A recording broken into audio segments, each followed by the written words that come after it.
Hey, Scott Jordan and Mark Warner here for Jancast number 190 for Thursday, May 15th, 2025. 190, we're inching up on that number 200 there, Mark. Yeah, I don't have to I calculate swear. that out if we do one every 2 weeks. So, yeah, whatever that means the next. I don't know. By 2050, we'll have, 250 But shows or we'll be something. all ready for it, right? So Right? what's going on out there in the news? We got all kinds of stuff to talk about. We've been off for a little bit. Apologize for a couple of us taking vacations and not being around and all that jazz. So I don't know if anybody noticed, but we did repeat the Graham Dick show because so many people liked it. I figured, well, we'll just plug it in there again. Yes, we should say that's directly related to the response was phenomenal. And that was all great. But So in the news, beyond that, so, yep, part of what he was talking about was kill juice and spray and pray and all that kind of stuff, which gets everybody thinking about like what's going on in the news. And we know about measles kind of being a problem. That's been in the news for a little bit, 30 states now and counting. yeah. But flu, that was the one that really caught my attention most recently is flu bug is back. Is there such a thing as regular flu, Scott? Like Kind of a wrong time of the year for flu, isn't it? it does seem odd, and it's not COVID flu. It's just what would you call it? Normal flu. So, but it's at a 15-year high. It's never Really? been this high in 15 years. So a lot of people are trying to speculate as to what might be the cause of that. It might be that people got the COVID flu shot, Mm. 20, 21, 22, kind of like I figuring, I'm good to go for a while, but apparently not. So this standard flu has been pretty big in the news, and I think it's going to continue in the news if it's due to something we all did as a society, Yeah. which was kind of neglect getting flu shots because we had gotten so many during Hey, COVID. good news though. We got the CDC can still help us. Oh, that's right. They're killing that depart. They're killing that whole thing off, aren't they? Sorry, I'm sorry. Forget that. Well, we'll Well, edit that out of the show. well, the amazing thing is what's happening with the downsizing of the government is the impact on safer choice. Yeah, yeah, And that's an EPA program, so it's a government agency. And obviously, we have been involved with Safer Choice in a variety of ways. yeah. Long You time. with registering products, and me with working with Dr. Gavin McGregor Skinner. He Yeah. was in Philadelphia recently and did his Safer Choice open house roundup. And so that's been going on. And straight out, he was asked, like, what do you think is going to happen? Yeah. With the downsizing. And he answered very confidently as it wasn't going to hurt safe what Mm. he was working on, which is the community of practice with safer choice. And it's interesting because an article just came out saying that it kind of did say that it's going to continue, but it may not be a government agency. I think you were Mm. talking about that, right? It might go private. Yeah. Who knows what that Um, means? That could be either good or bad, right? it creates a lot of uncertainty. It could be make it more expensive, less expensive, depending on the competitive nature of, what that falls into, no longer being a government agency. So yeah, kind of interesting, worth watching, worth talking about. I think it's going Yeah. to I be one of wish I those. wish they'd figure it out because I weren't. I think I've commented on previous shows that we're in the middle of the our three every 3 years you get audited, and I'd rather not spend the money if they're going to kill the program off. But Well, I that's think just me. I think he straight out asked them that verbatim, didn't you? Yeah, and I believe I got straight out squatta answer, as they say. An old associate here at Bullen would say squatta. Yeah, that was, and it goes along with the sign language. It had to have the sign language too. Yeah. But tied into government agencies, the one that's kind of new to the news regarding this is United States Green Building Council's leadership for energy and environmental design. Yeah. That's LEED program. So there's a lot of architects and builders that are not only building new construction but refurbing older buildings that are trying to comply with LEED. And apparently, LEED may fall victim to this downsizing of employees. So they're saying that the budget cuts related to these government agencies may impact LEAD. And they're also talking about other programs, not just Safer Choice, which is an EPA program, but also Energy Star. A lot of Yeah, yeah, I folks heard that, about that one. That's a pretty popular one too. I'm surprised that, I mean, that one's kind of black and white as to the benefit of that, but yeah, and you can't go into a appliance store without seeing the Energy Star rating on like every single product. Like yeah. that's really everywhere you look. But other ones that tie into that's Department of Energy, Hmm. even GSA might end up getting downsized, which is interesting for folks that perform services, cleaning services or Yeah. otherwise for the federal government. So GSA is the one that normally holds those contracts, and Department of Housing and Urban Development. Um, what's that mean, Scott? Like, wow, Yeah. housing? Are we going back to expanding homeless shelters? I'm not really sure. It's kind of like a scary thought, the downside of that. But Yeah. all of that kind of ties in, and I think some of that, talking about the different impacts of government. You and I were talking earlier about the other impact of government was the tariffs. Yep. Yep. So we're having issues getting certain things. Just heard about some potential raw material changes at this point. Price increases are being blamed because of the raw materials. Some of the ingredients in the raw materials come from China, but we deal a little bit with the company over in China for some of our stuff. And the lady I deal with pointed out to me, and I hadn't really heard this before, that she couldn't ship our shipment via ship. Sorry, that's three ships. They couldn't send it via ship because the ships weren't leaving because they weren't full. And I hadn't even thought about the fact that you just can't have that container's quarter full. It's got to get out on time. It's not like the ferry going from Lewes to Cape May. They've got a schedule, right? The container ship people are like, we're not moving this ship unless it's full. So that delayed one of our orders by 3.5 weeks, I think. And then it's still going to take a month for it to get here. So it's a pretty big mess. And then I also heard that this was back in the COVID days. Remember when you couldn't get toilet paper and paper towels? Well, apparently because a lot of that stuff comes from Canada, um, we're going to have shortages in it. I've heard at Costco, apparently they're limiting how many packages of the big packages of toilet paper you can get. So hey, Again, it's just like good old times. yeah, I actually remember having a conversation about just that back in 2020, 2021.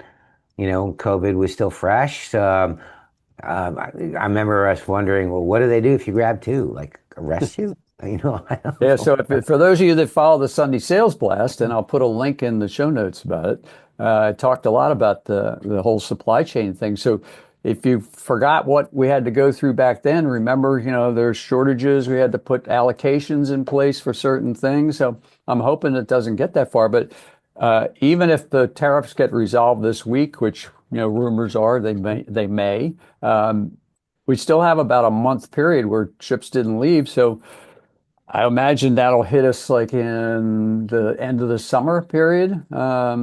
So hey, it's going to be a great Christmas. Right. So they were Yeah, actually I'm going talking to go about out and that. buy the two dolls that I'm allowed to have. 'Cause you can't have more than two dolls. And Mark, you can get five pencils, okay? Because that's the Well, thing. the other side of the supply chain isn't just the availability of it, but what's it going to do to potentially prices if you can Yeah. get it, right? Yeah.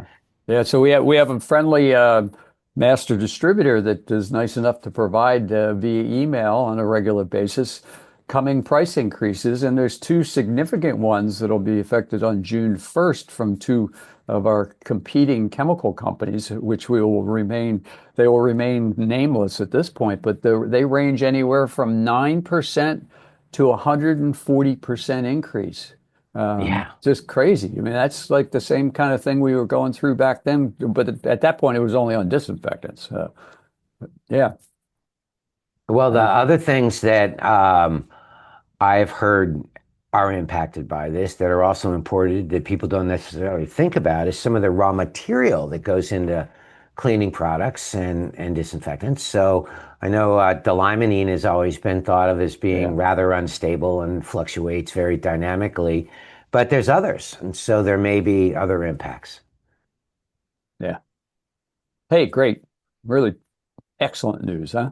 And well, anyway, with all that said, for everybody that's listening to this getting ready to go on vacation, maybe with an RV or maybe a tent or maybe backpacking and hiking, here's more good news. So the National Park Service was downsized, and now all the scientists that were involved in studying the animals and the plants and trying to figure out how to bring national parks back after forest fires and all that kind of stuff have now been redesignated in role, and now their job is to clean the toilets and the bathrooms and take out the trash. Like, so what they're saying is be careful because this may have an impact on some of the national parks. And I know you just got back from an RV park, but that's a private park, right? Yeah, yeah, yeah. So do you think those rangers know about dwell time? I don't know, but I think they would benefit greatly if they got one of those $15,000 Japanese toilets that like cleans Yeah. itself and opens its own lid and warms the seed Oh, and the yeah. whole thing. Well, you wouldn't Those have to worry about toilet paper then. yeah, that's for sure. The power washer, blow dryer, Well, the they have whole yeah, they thing. have like a hairdryer built into the good ones. Yeah, imagine that. Yeah. So at just a mere 15,000 each. Well, actually, you had mentioned to me that at the more modest level, these Yeah. are kind of like a high tech bidet, Yep. Bidet. Yep. bidet, Yep. Yep. and So you can get a half decent one for $300. yeah, It doesn't yeah. have all It's the bells and now whistles. it's got the power washer and the blow dryer on it though, so that's how, and a heated seat, right? So Yeah, yeah. And um, then unfortunately we have engineers that are studying some really important stuff to eliminate splashback. splashback. We Oh, we all know what that, all men know what that is, right? yes, some wall-mounted urinal systems are creative in the way they're designed. And you're sure that they've studied things like boomerangs and frisbees. He says, yeah. So no matter how hard you throw a boomerang, it comes back and hits you in the head. So the problem with urinals is no matter how far back you might stand, Scott, but there's a brand new design, right? There's two of them. Yeah, cornucopia and the Nautilus. And I like the stats. So these two urinals will limit the amount of urine splashback to 1.4%. Which, Wow. if you're standing there, what's 1.4%? Is that just a fine mist or is it a line? Maybe we're getting too far into it. I don't know. But It's fascinating that there's a science that revolves around that. You know what else is a science around? Like even like how many toilets should you have? Like that's yeah, a big one. yeah, Like whether it's a urinal that's a high tech Nautilus whatever, or a regular one, or a regular toilet, or one of these $15,000 Japanese computerized toilets. No matter what, most people don't realize it's actually OSHA standards. There's regulations that revolve around how many you need to be able to provide, depending on the size of your company, for example. OSHA reg is CFR 1910 141. Gets into like what's the count need to be. And I thought that was kind of interesting. Like for 16 to 35, you need two toilets. For 100 employees, you need five toilets. And there's a whole scale. yeah. And so in studying this, Scott, because obviously I guess that means I had a little bit of spare time. So I'm like, I wonder if that regulation also applies to like outdoor events, like outdoor wedding Hmm. or a wedding reception outside, or even just a block party. And it's not the same number, Scott. Oh, really? Yeah, like you only need like one if you've got like 50 or 100 people. And I was like, well, that's going to be a long line So I was going to say, compared so that's why there's always lines at the yeah. outdoor events. Is they don't have to have as many, right? They don't have to have as many. So this is all about how many per employee. And The numbers seem to make sense to me actually, but it had no application for outside events and porta potties and porta johns and all that kind of stuff that you see at these outdoor events. So that explained something that I've wondered for years and years. I think Why are the lines so long? You know? I believe that there was some lobbying group that when they were talking about this will be for everybody, some outdoor event lobbying trade association said, no, we can't. You can't do that. No, Yeah, it'd be prohibitive. Just change the rules so that it eliminates the outdoor event. Just imagine all the costs that would go into the toilet paper just to put into all those outdoor porta potties. But speaking of toilet paper. Yeah, speaking of toilet paper, this is important. Everybody listen up. This is extremely important because this is like an ongoing problem for many, many, many people. So, okay, Mark, go ahead. This dates all the way back to the caveman era when they would debate in the cave, which way do you put the toilet paper on the toilet roll holder? And this debate's been going on for hundreds, maybe thousands of years. As long as they've had toilet paper on a roll. Does it hang over the front or does it come and get dispensed by hanging over the backside and out the bottom? So what's happened is this debate rages on. Like you can Google it and it's all over the internet. Everybody's got an opinion on it. So the interesting thing is that the over orientation is actually favored, where it comes out over the top and down, favored for hygiene, because the paper is held away from the wall and you don't have to worry about maybe a previous person in that public restroom touching the wall with a soiled hand. Where on the other hand, like the under, where it's coming under, tends to be favored because of its appearance of tidiness. So maybe more common in a residential environment and less popular in a communal bathroom. But in general rule, or at my house, the general rule is that there's a rule to this. It's called the beards versus mullets. Have you ever heard that rule before? Never heard of it. The beard is the paper coming down in the front of the roll, and the mullet is when the paper comes down behind the roll. So there are signs and posters everywhere that says, beards are good, beards are cool, mullets are not cool, mullets are bad. So they're trying to orient maybe custodial workers somewhere to orient or make sure it's oriented so that it's. I hope Joe Dirt doesn't hear about this. I know. He was Mr. Mullet. Mr. Mullet. Yes. Yes. Joe Dirt.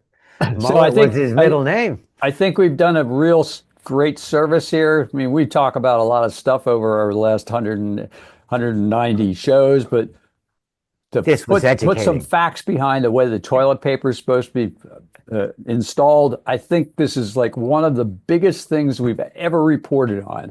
And this is a crown achievement. I can only see it's going to be a tease on the email that goes out with the show. I think we could crash servers worldwide as people go to download this. Yeah, this could beat out the Corona beer virus podcast that got 130,000 views. The Beard Mullet Show. Yeah, there you go. Well, Beard with that said, mullets. I don't think we can talk about anything else after all that. So, thanks a lot for joining us, folks. Thanks, everybody. Okay, see y'all, and don't forget, beard. See ya.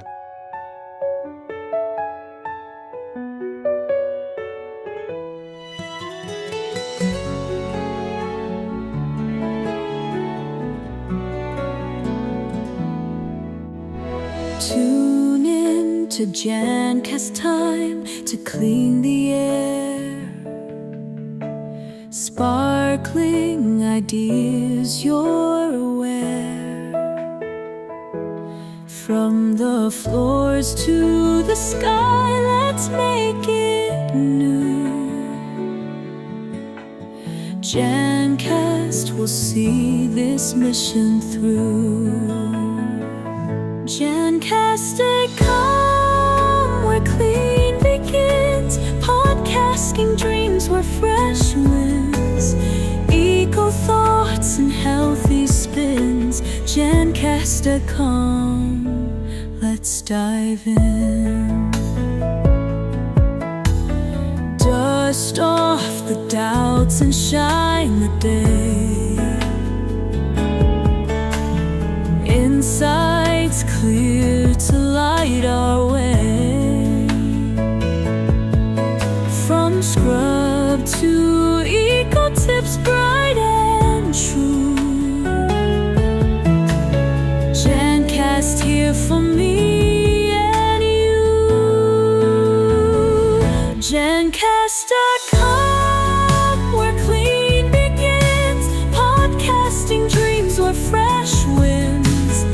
Eco thoughts and healthy spins. Jancast.com. Let's dive in.